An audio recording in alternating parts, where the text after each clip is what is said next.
My name is Holly Wood. Today we're interviewing a local resident, Wyatt, Dr. Gray of the local Red Rivers Hospital, and Dr. Bennett of HRSA. We will be discussing the rural healthcare accessibility crisis and the challenges these communities face.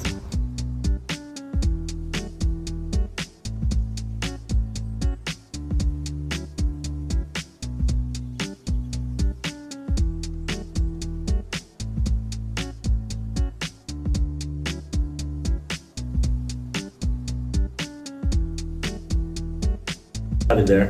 I was born and raised in Pine City.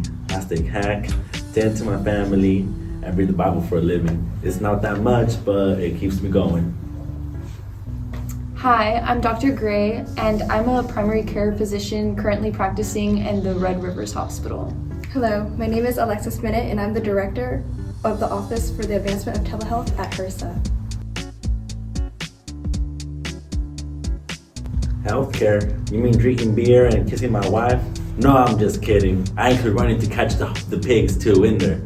Well, every once in a while, an RV with doctors and stuff comes to a little town to check up on us, right? These RVs have doctors and medical stuff, and they give us shots. For what? I don't know. But they tell me that's for good reason, so I just accept it. Other than that, our town has no hospital that we can go to. In emergencies, we need to travel for more than an hour. And that's if my truck ain't giving me no trouble, right? Sometimes I do have to miss the RV because of my truck or work. And some of the members of my family sometimes cannot even see the RV at all. So healthcare, it's trash in my town. I would say that there's definitely a strong need for more doctors in our area. I'm often overwhelmed with the amount of patients I see because I'm the only doctor within a 40-mile radius. So sometimes it's difficult to give the best care to my patients because it feels impossible to do so.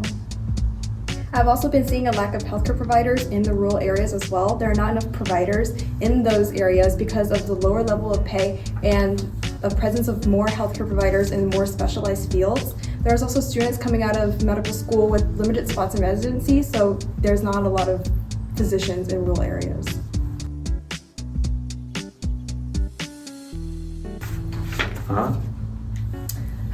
Telemedicine is a way to provide healthcare services to rural areas via digital communication technologies such as like texting, apps, websites. It can be helpful for those who live far away from healthcare providers and services.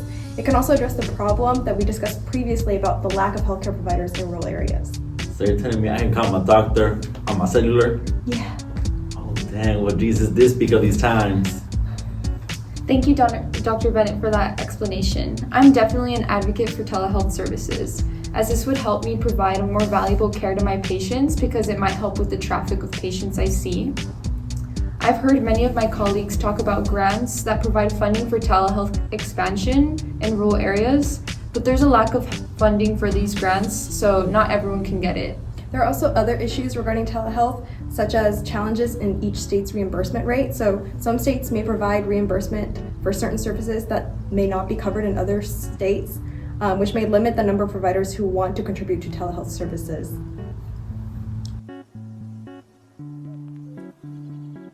Can you elaborate on that question some more? She means the non-medical factors that influence your health, like diet, education, job. Right, education. Well, I got a family of 6 that I gotta tend to, and let me tell you, it's not easy at all. Do y'all got families of 6? Maybe. Well, at school, my children tell me that sometimes they gotta share the food with other kids, and it ain't because they're getting bullied or anything. It's because these kids don't got nothing to eat, right? I raised them right, just like my daddy did me. And because of this, sometimes the only food they get is at school, right? They get home, and I mean, I ain't complaining about nothing, but whenever they get home, usually we got canned beans and canned pork almost every day. And even if I did want to reach some fresh food like fruits and veggies for us to cook, I gotta use my truck, which again, it's not that reliable. And if y'all only knew how much it is to fix my truck every time it broke down, oof, no money whatsoever, at least in what I have right now. But there's just no access to food there.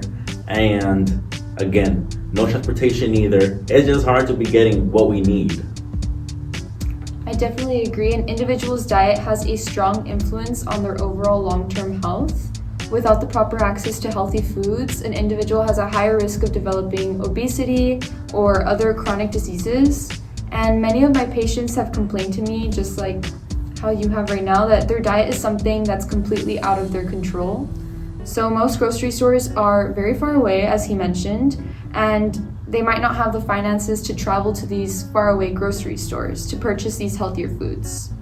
Many parents like yourself are also very concerned with their ability to send their children to school with a proper lunch. Most kids are covered under the Children's Health Insurance Program, which gives coverage up to 200% of the poverty level, but they will still not get provided a free lunch at school because school is only provided for children under 130% of the federal poverty level. So overall, this is absurd, and there are many kids under or over this percentage that should be getting access to free food.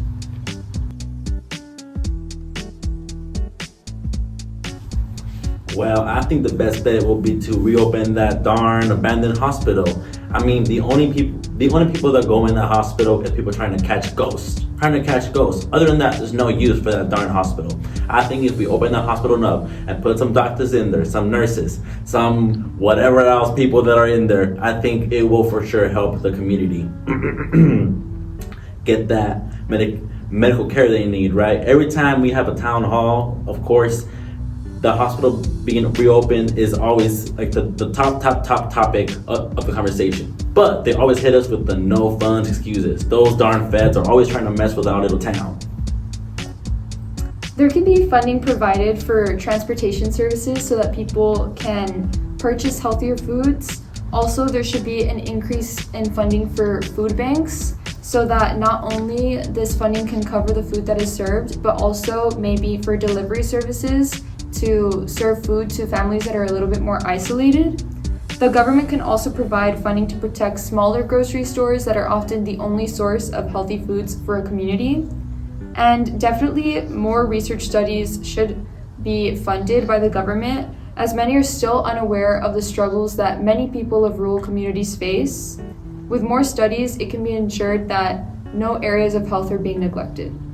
I also think that rural areas need greater funding for the telemedicine to improve their infrastructure. There needs to be more reliable internet connection and device use, such as like phones, provided for the rural residents so that they can have greater access to healthcare and telemedicine.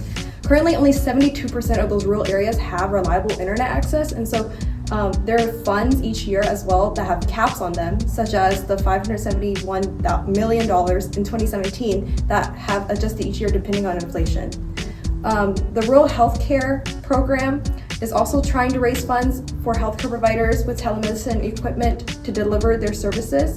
And then HRSA is also trying to implement grants for hospitals and healthcare providers to improve the rural access to healthcare. The rural healthcare crisis in the U.S. is worsening due to medical provider shortages, geographic barriers, and lack of infrastructure. This raises a cause for concern in terms of cost, including money and time. The lack of research on these issues only exacerbates them. Addressing these issues requires lots of funding and research to be done in these communities.